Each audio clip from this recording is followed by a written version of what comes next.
Olá, estamos no ar. Vamos conversar com Rosilene Correia, diretora do Simpro. Representa aqui um sindicato da maior importância para Brasília e para mim, o Sindicato da Educação. É o sindicato mais importante, queremos ou não, né, Rosilene? E queremos que ele seja e que continue sendo, né? Na época do conhecimento, e nosso papo aqui hoje vai partir da defesa dos recursos da educação no Fundo Constitucional do DF, que sofreu uma ameaça aí por parte do deputado Bessa, né? E foi muito bem rechaçada pelo sindicato, uma grande vitória do sindicato, que sempre está comprando suas lutas, claro.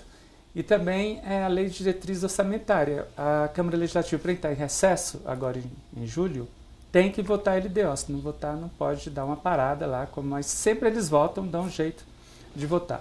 E pelo que a Rosilene tem a nos contar, é uma peça fictícia. Sem dúvida, longe da realidade. Que não representa a economia do Distrito Federal. Sim. Mais uma vez, é uma peça que ou pelo menos, não contempla o que a educação precisa. Ou reforça a postura do governo, né, com relação à educação, pelo menos, e acho que é a realidade aí Se ele tirar as dívidas que tem com os professores e demais categorias do DF, ele vai fazer um orçamento bem gordinho, lindo, né? Mas sem pagar a dívida. Exatamente. Fica fácil. Aí, se considerar que o DF que o GDF, né, funcione assim, aí acho que pagar para ver isso é muito arriscado, né?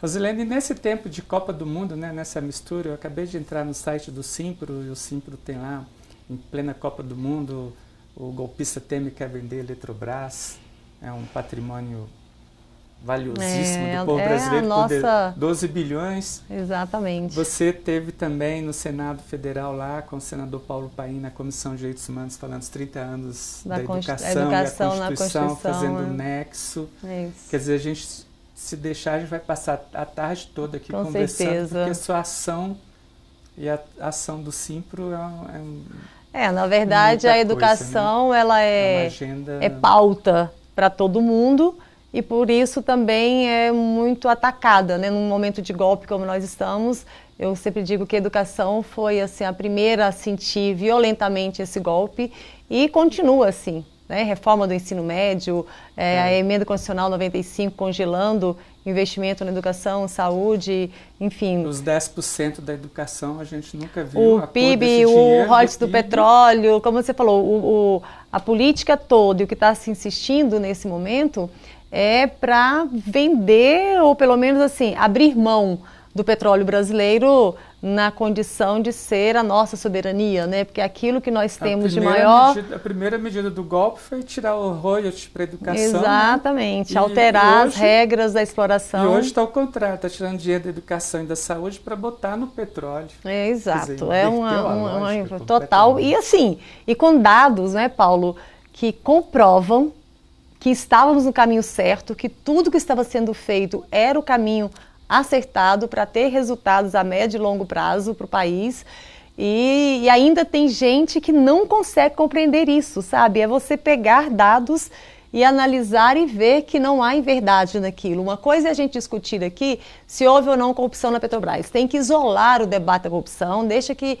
a justiça, que infelizmente a gente não está podendo confiar muito, mas deixa que a justiça toma conta disso.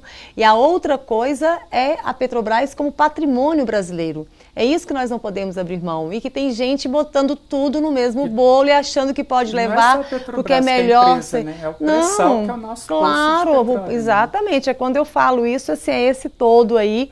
E aí vem também as nossas companhias de energia.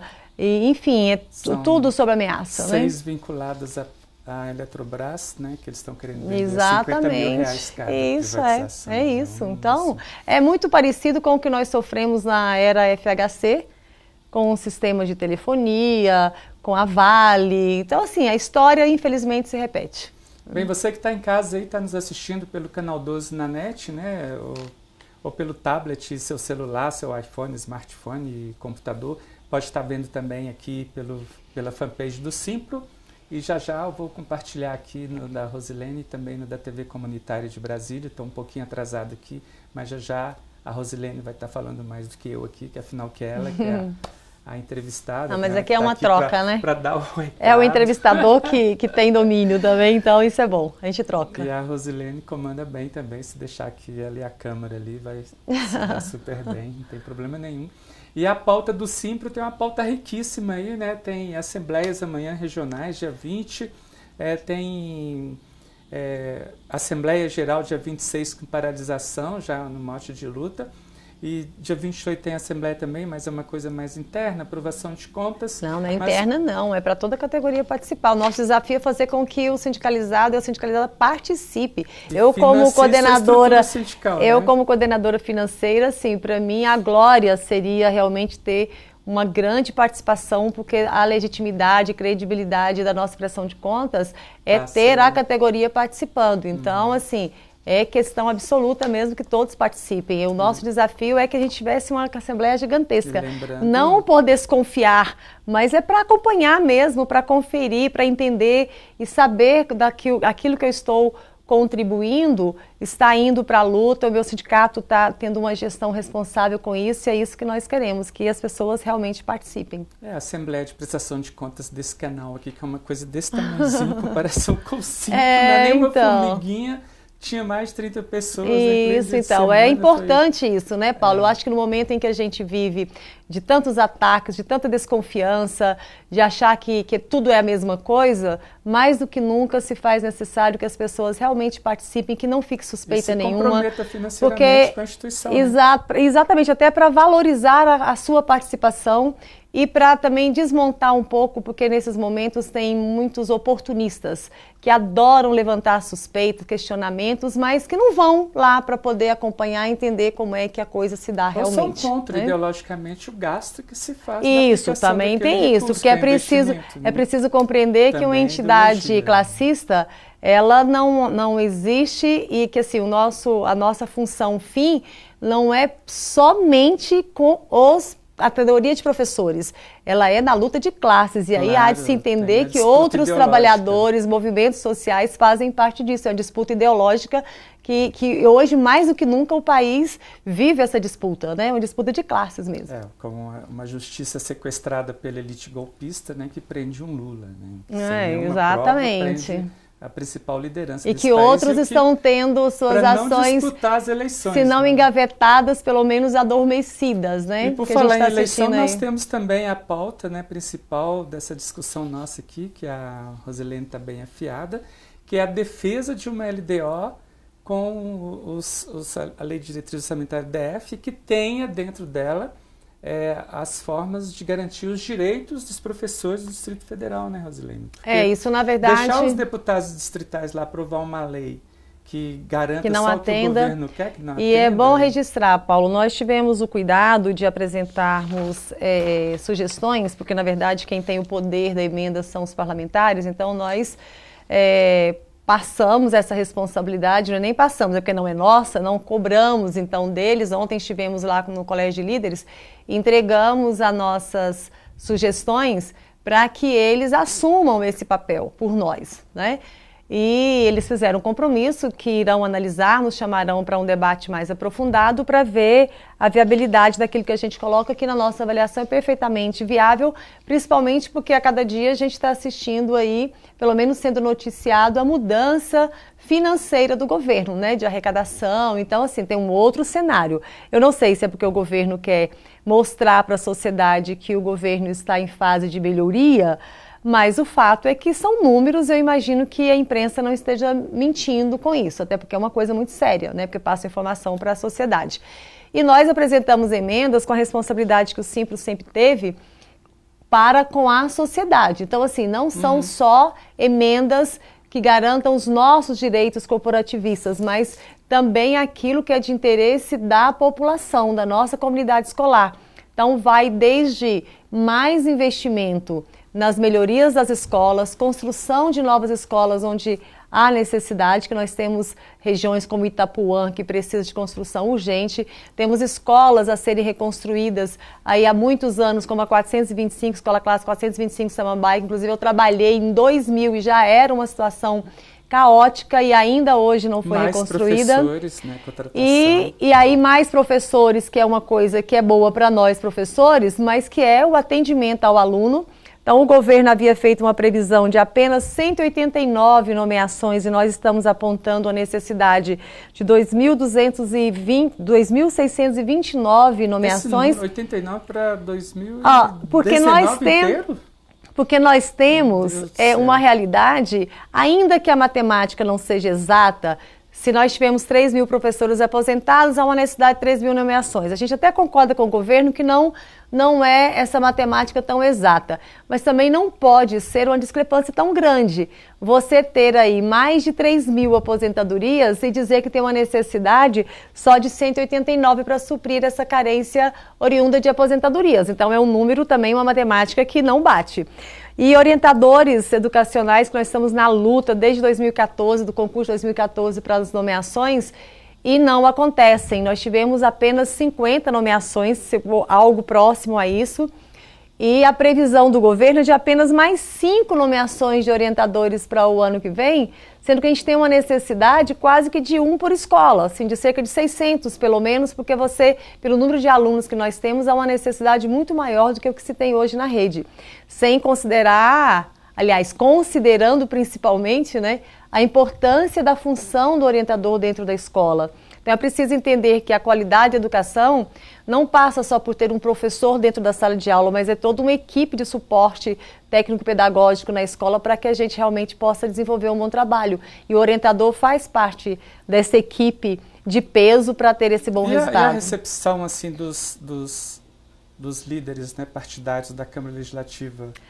Então, de atender esse pleito da educação. A reação foi positiva, com algumas justificativas por parte do líder do governo, ponderando da questão financeira, que não pode se comprometer para depois a lei de responsabilidade fiscal ser um impeditivo, mas nós contra-argumentamos no sentido de que o que não pode também é nós darmos possibilidade para ou o atual governo numa sequência, um novo governo, né, mas será um novo governo, uma nova gestão, seja quem for, de utilizar do argumento que o atual tem utilizado de que não havia previsão orçamentária, por isso não se pôde cumprir com as leis. Uhum. Então é preciso prever, e todo mundo sabe que previsão orçamentária é uma previsão.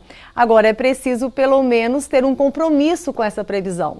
Então a gente acha que os parlamentares, assim, a grande maioria sempre teve muito compromisso com a educação.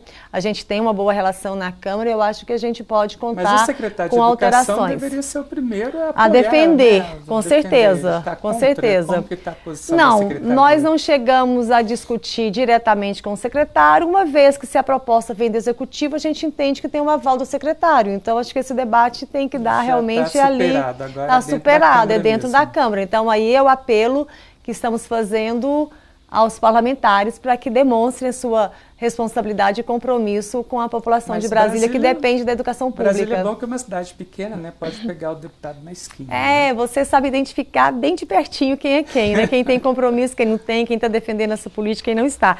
E aí, assim, vale a pena esse olhar, esse acompanhamento, por isso que eu tenho insistido, já falei isso aqui outras vezes, até para você outro dia. A escola não pode se omitir, não é fazer campanha do deputado ou do partido A, B ou C, mas é de fazer o debate com a comunidade escolar, que nós estamos num momento mais do que nunca que exige de nós, que a escola assuma o seu papel na formação, na informação, no esclarecimento da população. Então tem que chamar a comunidade para dentro da escola, fazer um debate de que país estão nos impondo, que prejuízo nós estamos sofrendo, o que isso representa para o futuro dos seus filhos, para o seu momento atual de desemprego, de reforma trabalhista, da reforma da Previdência, que está apenas engavetada, mas com certeza esse ano ainda isso pode voltar à tona, dependendo dos resultados que nós tivermos no processo eleitoral. Inclusive existem negociações, né, nos bastidores. É o que mais se tem, né? Do presidente atual da Câmara, Rodrigo Maia, diz que se ele for reeleito, ele vai botar em votação esse ano ainda essa reforma da Previdência, que exatamente, ele quer ser o presidente É preciso entender, né, que há um acordão. Capital, né? Quem promoveu o golpe não mudou de posição, né, e só está esperando reunir as melhores condições. Nós, trabalhadores, é que fomos para a rua e que impedimos, inviabilizamos que isso acontecesse agora, mas eles não desistiram, isso faz parte do pacote e com certeza virão. E falando ainda das emendas, Paulo, além dessas de reformas de escolas, tudo, também tem o nosso Plano Distrital de Educação, aí traz a meta 17, que prevê que em 4 anos nós deveríamos, né, ter a equiparação salarial com a média de outros servidores de nível superior aqui dos pagos pelo GDF. E aí, infelizmente, essa lei foi sancionada em julho de 2015 e não tivemos ainda nem 1% de reajuste rumo a essa equiparação. Então isso nos coloca... Quanto hoje, né? Assim, os cálculos mais ou menos seria de aproximadamente aí 80% para atingir essa média, para você ver como os professores estão em baixa. Nós temos um dos menores salários pagos pelo GDF. E é claro que aí esse 80% não significa que é de uma única vez, por isso mesmo que são 4 anos. Só que o governo está abrindo mão desse prazo, então nós estamos chegando ao final desse prazo sem que tenha se iniciado esse processo. Então é aí uma discussão que um novo governo terá que enfrentar uma lei que está sendo, mais uma lei que está sendo descumprida. Não estamos nem aqui tratando da nossa lei do plano de carreira que previa a última etapa da nossa tabela, de alinhamento da nossa tabela para setembro de 2015 e que não aconteceu, que era 3,7%. Então hoje nós já estamos tratando aí de 80%. O que nós tivemos de perdas de 2015 até aqui é algo aproximado a 20%.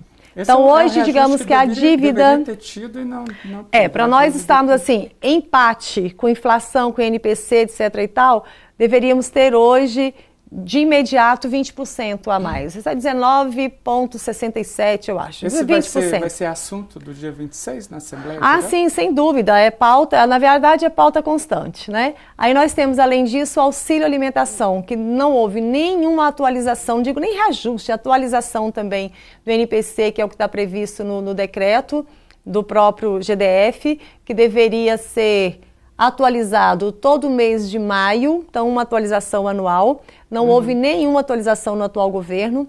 O nosso auxílio alimentação de 200, auxílio alimentação que não foi reajustado, e o auxílio saúde, que é de valor de R$200 desde 2012, maio de 2012 ele foi criado, no valor de R$200, que foi resultado de 52 dias de greve lá no governo Agnello, e depois a reestruturação da carreira de tabelas também, que é o que resultou nesse nosso reajuste, né?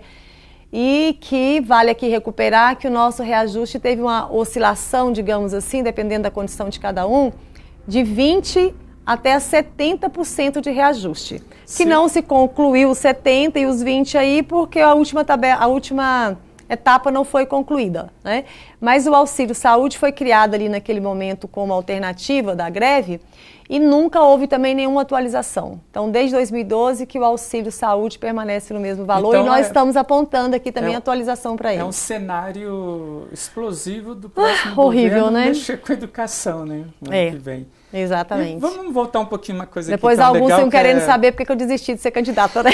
A governadora. Não seria muito fácil, mas assim, também depende muito, claro, da decisão política, eu estou aqui brincando com isso, depende muito da decisão e daquilo que você tem como prioridade numa gestão. E educação não pode ser algo tratado como qualquer outra área, né? Acho que é preciso compreender isso. E a homenagem à professora Isabel, uma coisa assim que esse país, assim, a gente presta poucas homenagens às pessoas que muito merecem. Na verdade, né? A gente deveria prestar homenagens em vida, né?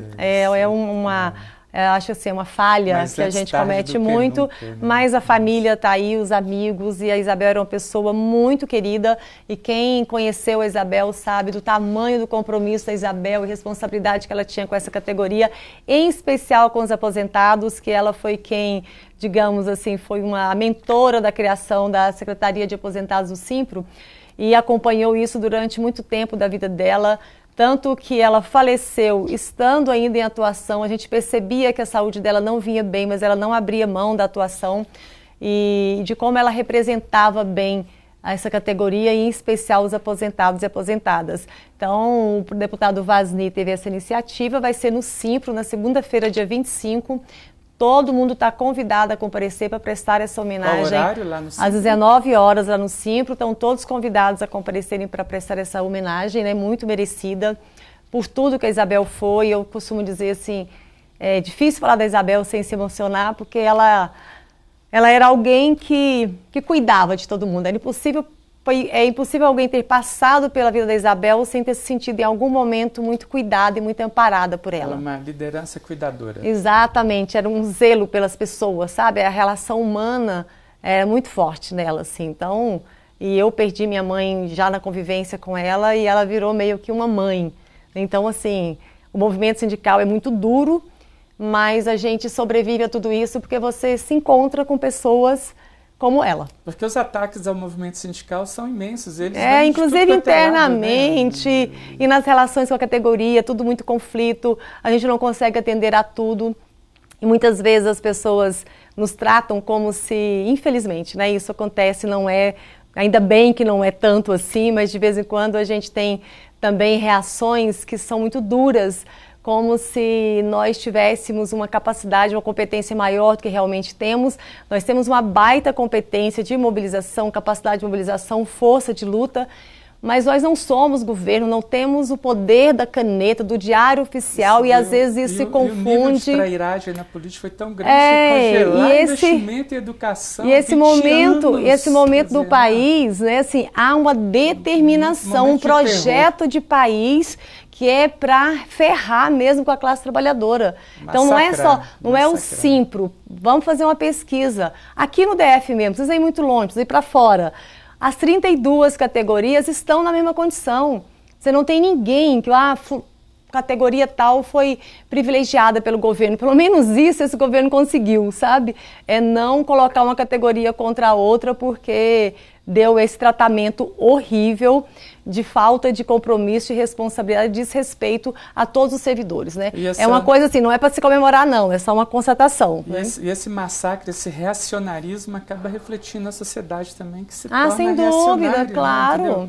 É um momento de retrocesso, não é um momento de avanço. Por isso que a gente tem que ter o cuidado ao tratarmos dessa história da tentativa do deputado Bessa, da história dos recursos do Fundo Constitucional, 1 bilhão, né, porque a gente não pode cair numa armadilha também de colocar uma categoria contra a outra. Imagina, segurança, educação, saúde, é o tripé da sociedade, né? Assim, o Estado brasileiro é isso.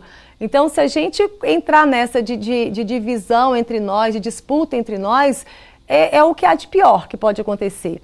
Então, eu entendo a iniciativa daquele que no parlamento representa os interesses da segurança, mas é um equívoco por parte dele. Nós precisamos unir forças para aumentar os recursos para as 3 áreas. É isso que nós precisamos. E o apelo que nós fazemos aqui, não só ao deputado Bessa, mas a todos que representam uma categoria ou outra, que a gente não cumpra com esse papel, né? Nós não temos na Câmara Federal, daqui do DF, um representante da nossa categoria. Mas eu entendo que quem está lá representa interesses da população de modo geral. Então a gente não pode fazer uma coisa em detrimento de outros. Os filhos de quem é da segurança precisam de educação. Claro. E depois o Bessa vota lá pelo congelamento de recursos por 20 anos para educação e ainda quer tirar. E depois quer tirar. Então a Érica falou uma coisa muito sensata no depoimento que ela deu, que assim, não se pode pensar que vai resolver os problemas aumentando a estrutura da segurança, mas reduzindo da escola. Então, quando você deixa de oferecer educação, você está colocando mais meninos e mais meninas na rua, né? E isso vai gerar mais violência. Mais insegurança. Então, mais insegurança. Então, não é esse o caminho. Então, o apelo que a gente faz aí para ficar claro para quem não conseguiu acompanhar, porque foi tudo muito rápido. Como é que a gente está de tempo? Bem, a gente está quase terminando. Então, no último dia 13, que foi na quarta-feira da semana passada, aliás, por volta de 15h30, eu recebi uma ligação avisando de que ele estava apresentando essas emendas. E foi tudo de muito surpresa, porque foi mesmo submarino, não foi nada que entrou na pauta do dia. É golpe, né? O cara é golpista. Exatamente. E aí, então, nós entramos assim, em ação imediatamente, de avisar a categoria do que estava acontecendo, fizemos contato com outros sindicatos para alertar todo mundo e começamos a fazer contatos e a categoria fazendo contatos nos gabinetes dos deputados para cobrar deles a responsabilidade para que isso não acontecesse. E deu certo, porque ele acabou retirando, porque criou uma, digamos que um alvoroço em torno dessa situação, e eu quero aqui assim parabenizar aqueles da categoria e enfim de outras também que fizeram com isso, cumpriram com a tarefa de ir lá atender o chamado do sindicato e telefonou para os gabinetes, insistiu nisso, denunciou, porque foi isso com certeza que reverteu.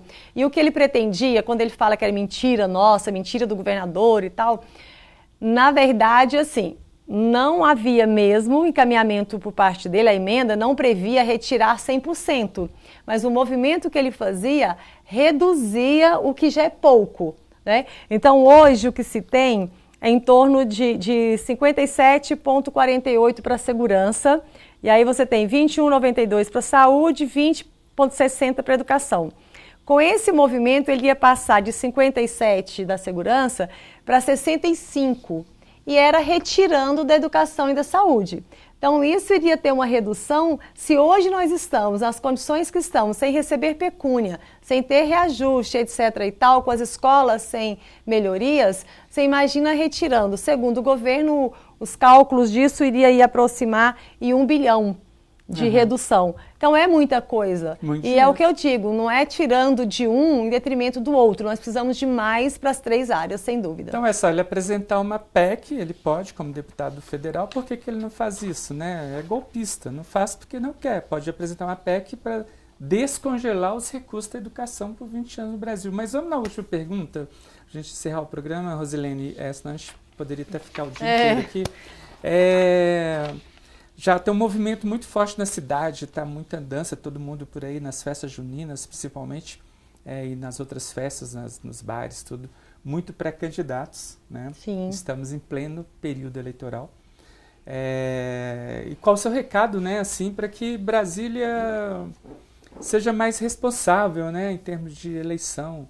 Nós temos um congresso reacionário de 8 parlamentares, só uma lá que garante voto em defesa dos trabalhadores, o resto acaba votando contra, ferrando com quem vota, com quem elege ele, está lá para ferrar a gente. E a Câmara Legislativa também, né, de 24, não sei quantos vão ser reeleitos, e mais os que vão ser eleitos. E também o novo governo DF, né, os 2 novos senadores também. Qual é o seu recado para quem está em casa, para quem está no tablet, aí no seu celular, na fanpage, para que se toque, entendeu? Que existe uma eleição em 2018. Então, Paulo, esse é o momento, né? A gente insiste muito nisso, volto a falar aqui o papel que a educação tem, nós professores, mais do que nunca, as professoras, enfim, a escola como um todo.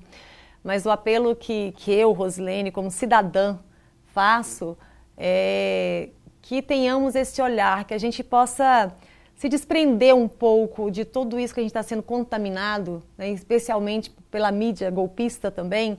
E aí não estou falando de partido, né? Não vou aqui fazer defesa, eu tenho um partido que é o Partido dos Trabalhadores, exatamente. Política, mas a gente precisa analisar programas, propostas, eu acho que é isso que a gente começa a fazer, e é claro que tendo um olhar clínico, porque às vezes alguém na hora da campanha apresenta um programa muito legal, mas teve uma trajetória em que só votou contra os nossos interesses, né?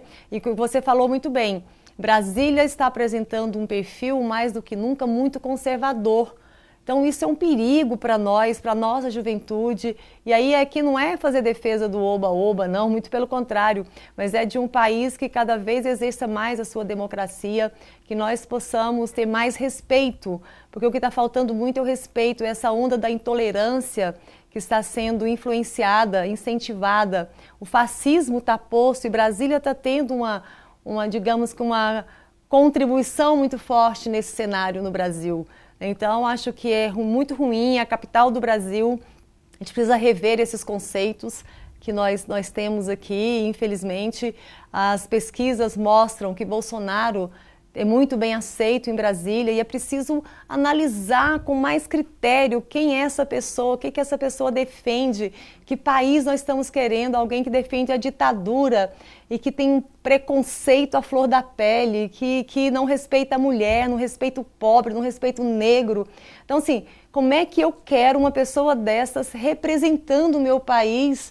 Né? Assim, é muito grave isso. Então, é o apelo mesmo aqui que eu, mãe do Leonardo e da Morgana, está fazendo.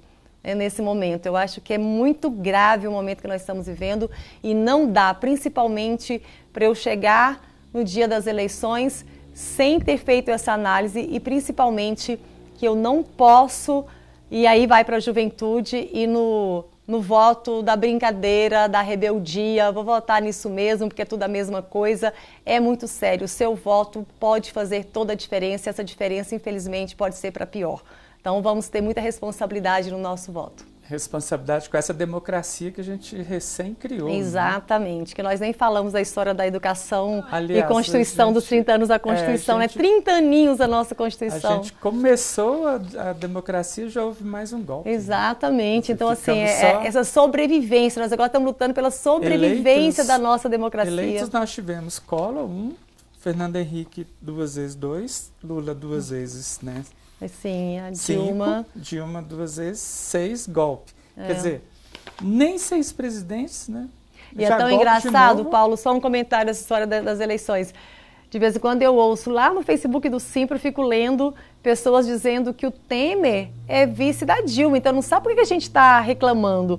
Aí outro dia eu falei, olha, por favor, vai lá e dá uma olhadinha no programa para o qual a Dilma foi eleita e qual é o programa que está sendo implementado pelo Temer. O fato dele ser o vice da Dilma não significa que ele esteja governando com aquilo para o qual ele foi realmente eleito com ela, né? Ele jogou no lixo todo o programa, todo o compromisso com a população brasileira, está implantando aquilo que o golpe determinou para ele. Exatamente, ele está fazendo o papel de quem financiou o golpe. Exatamente. Então tá, aí mais um programa aí, parabéns ao Simpro, né, por estar nessa parceria com a TV Comunitária de Brasília, né, Rosilene? Sempre nossa parceira toda semana, aqui, colocando a cara a tapa na democracia informativa. É isso. E vamos divulgar mais o nosso, não só o nosso programa, mas a nossa TV comunitária, né? E muito obrigada pelo espaço mais uma vez. E você que está vendo, né, que assistiu, tem a obrigação de 10 compartilhada no mínimo aí, entendeu? Vamos bombar na rede aí o programa do Simpro. Então, um grande abraço para você e até a próxima semana. E se ligue na pauta do Simpro, se ligue lá no site do Simpro, tem tudo lá. É um sindicato muito transparente. Então, tchau, tchau, até o próximo programa.